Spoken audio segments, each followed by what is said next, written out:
why China and the US went their separate ways. To prove the link between RMB and beauty, exchange rates are not perfect, I delved into this history. Otherwise, you'd think it was just a matter of economics. I didn't realize it would have such a big impact. I didn't realize there were so many reasons behind it. In the 20 years after 1995 and up to 2015, renminbi becomes the exchange ship for beauty offshore. Beauty has entered a very powerful period as a result of this. When our economic system is linked to another power, when the economic system is highly integrated and becomes part of our laborers may be targeted for exploitation. China has a major moment in time. It was in 1994 that the tax system was introduced.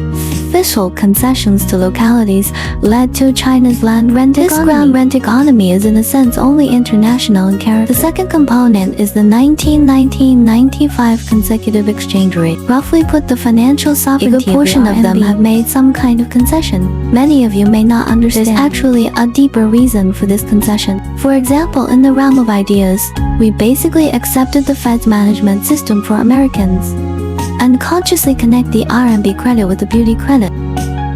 In a sense, post-1995 to 2015-20, renminbi becomes offshore convertible to beauty. Beauty enters a period of strength with the recovery of the yuan. In this process, inevitably absorbing American financial philosophy and logic of governance, we ourselves have also formed an ideological field and organizational arrangement. A significant portion of the current have a background in the US or have been trained in the same way. Can't say they're bad. But after forming such a process, there will be historical inertia, established inertia. There is also institutional inertia, organizational too, forming a spectacle in China's financial sector. In the course of China's economic development, we are indeed a severely capital-scarce country. Adoption of the 95-year linked exchange rate. We have access to abundant international capital. At the same time, under the company's institutional arrangement, thanks to the tax system, we've started and rent capital creation again. So in 2015, essentially it solves the problem of severe capital scarcity.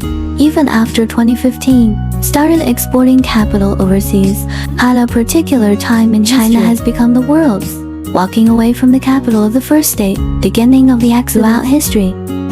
There are reasonable parts we must see, but there are parts to think about. When our economic system, with another powerful economic system, when a high degree of fit becomes part of, we've lost our subjectivity. The loss of subjectivity when asset valuation and commodity valuation in the country, serious problems will arise. Workers in our country become exploited. In fact, in 2015, my country is very conscious of. The federation is not exactly. So in 2014, the split tax system was abolished. Start thinking about how to exit the ground rent economy. Removal of the linked exchange rate in 2015. Considering how to build the mainstay of Chinese finance. Precisely because in 2015, after we quit the federation, the Americans are angry. So Trump was elected in 2016, then immediately launched a trade war with China. The context here is that you want to have subjectivity. This is a large historical context for the decoupling of China and the United States.